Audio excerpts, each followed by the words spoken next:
All right. Good morning, guys. It's Melissa. Just getting up here and I want to share some stuff.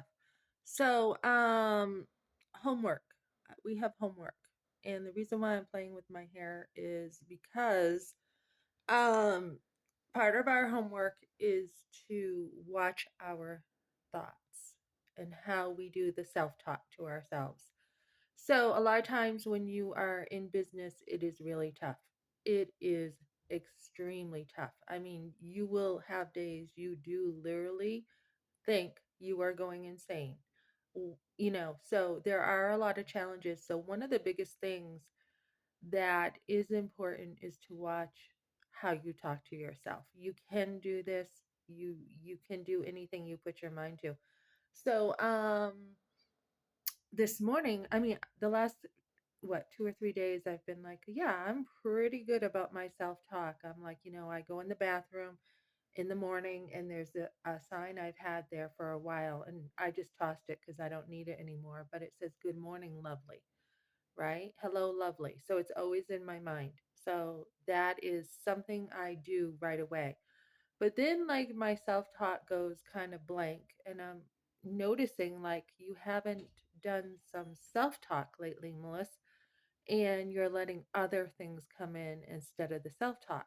So I usually listen to music with lots of cool stuff like, classy lady stuff to talk to myself, right? Because that self-talk is so important. And I do not allow myself usually to talk bad to myself. So this morning, though, I woke up and last night, I thought I'm not going to wash my hair. I usually wash my hair every single day. But last night, I'm like, you really didn't do much today as far as washing your hair. I was we still don't have heat. Okay. So maintenance gave us these little heaters, and every time you plug them in, the breaker goes out. So, yesterday, we have the oven on. And so yesterday I'm like, just stay on the couch. You've got, two score classes. You have one in the morning that I missed, and I'm getting a link to that.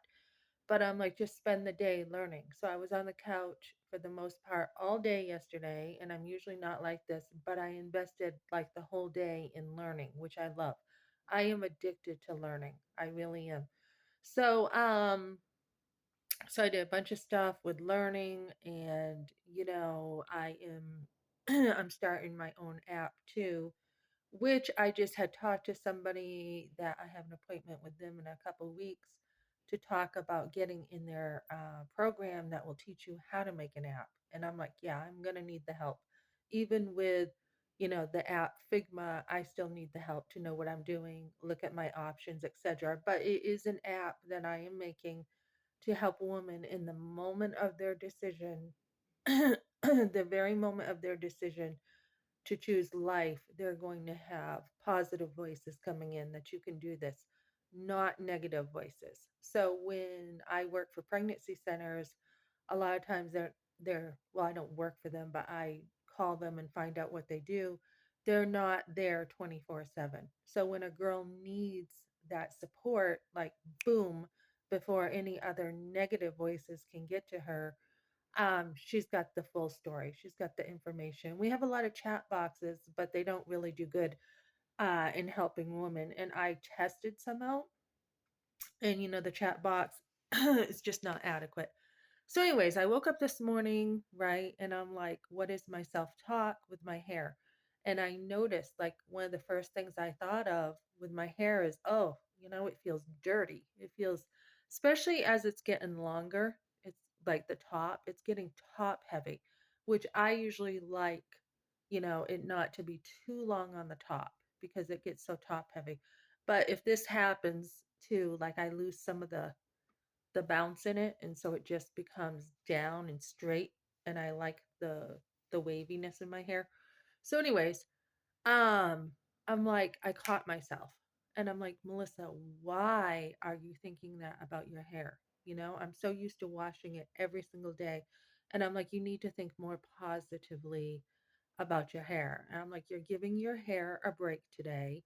You wash it all the time. It's not good to wash it every day, and this is healthy for your hair." And I knew yesterday after spending a day on the couch, which is really difficult for me to slow down. It's super hard for me to slow down because I'm such a go getter. I knew today I would be spending the whole day throwing my hair up soon and just taking the whole day, take whatever it takes to get this decluttering done. I've got like a bunch of projects I need to go through here. So I'm going to be busy all day today doing that. But yesterday was a day I just sat on the couch and I was still busy. I mean, I was still super busy.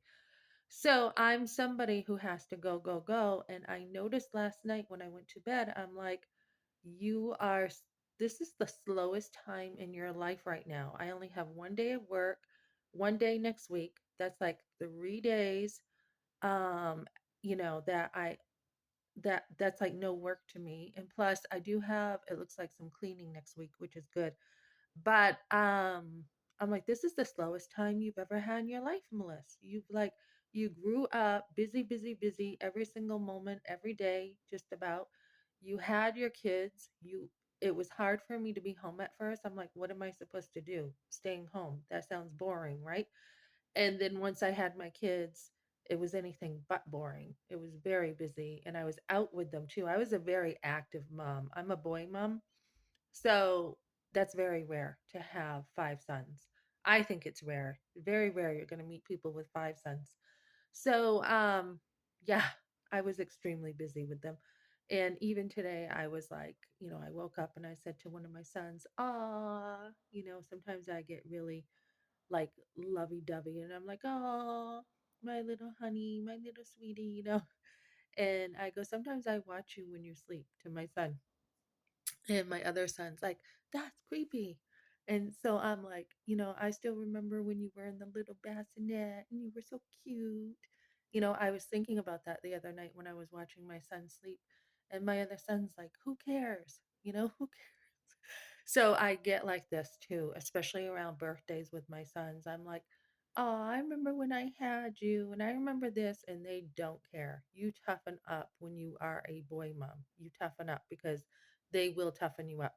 But anyways, um, so I was extremely busy, and then I was very busy, after homeschooling, being over here, getting down, the poster board of classes and all that stuff and trying to survive out here. And God has taken very good care of me out here, very good care of me.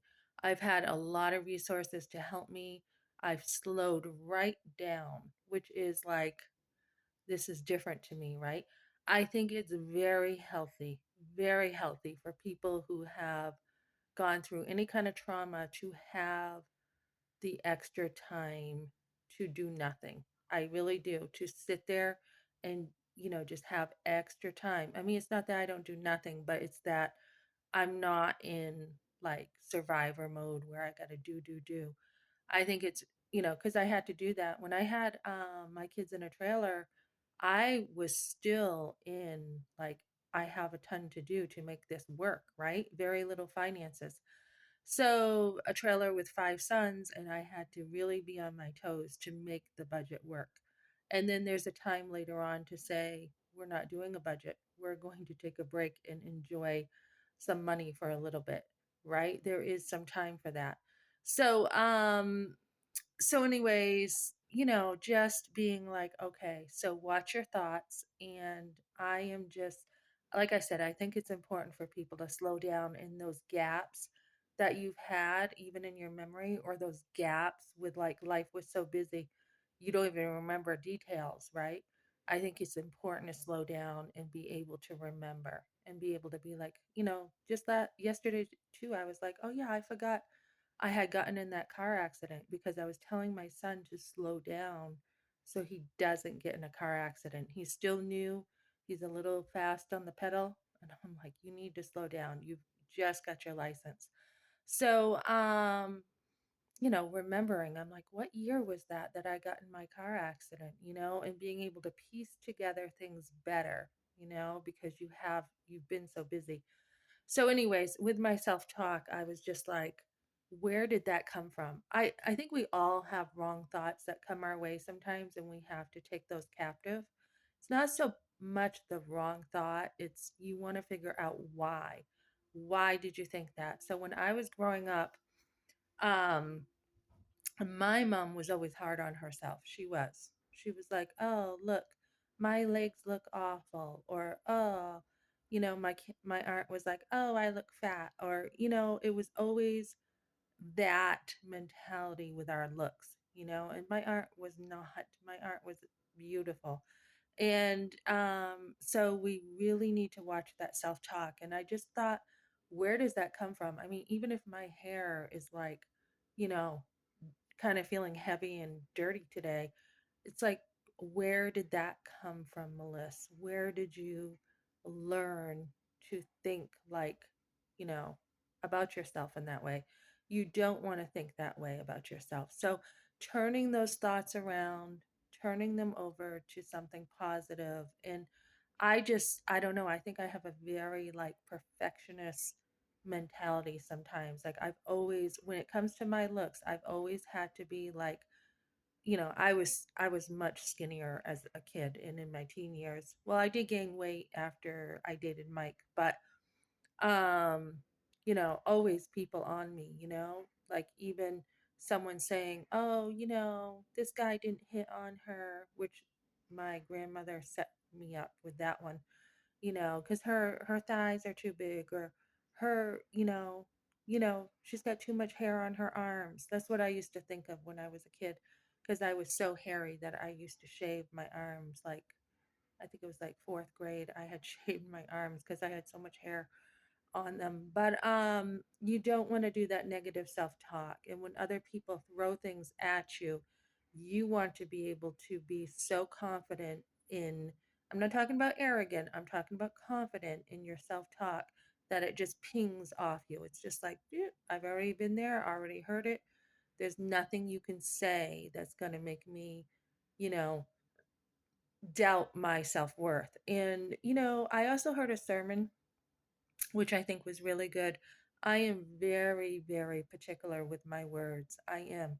I am very careful with my words. I think it matters what you're talking about. So, when I used to build my husband up and build people up around me, I am a builder, right? And I did not put up with people tearing me down around me.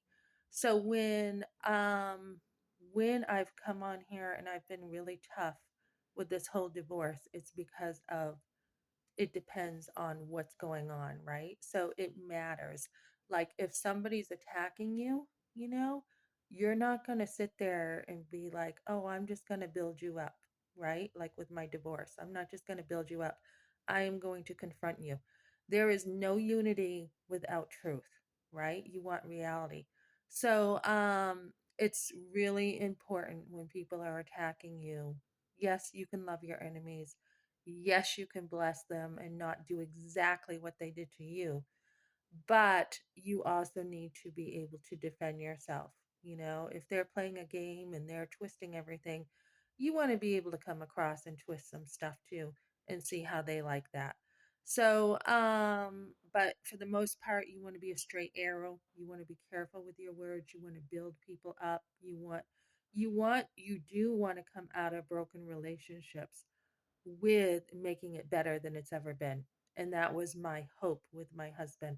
I was hoping after all this stuff that everything would come out better than what it had been, like that we would grow together and things would improve. And so, where he filed for divorce, it's kind of hard to do, but you do want to still hope the best for that other person, because in the end, God's dealing with everything, right? God is the one who will get vengeance on those who came after you for no reason. He is the one who deals with everything, and luckily we have a God that's good, because I think in our own strength we'd be like, yeah, just destroy them, right? Just destroy people who come at me. So, but we got a God who's good. I mean, every day the sun comes out, or not necessarily the sun. I mean, we have rain and snow, but he's good to even the wicked. He allows the sun to shine on the wicked. So before God, like we will have our times of saying, "God, you see it. You deal with it, you destroy them, you go after them, you punish them. But we also have to remember that God is very, very good and more gracious than we ever could be. And I think when you go through something like I just went through these last couple years with your best friend, the one you ate bread with, the one who you loved deeply turns his back on you, it can be very difficult to not turn bitter like Ruth, not Ruth, Naomi in the Bible. I think about her, how she turned bitter. And you don't want to do that. God had a plan that Naomi did not see, you know?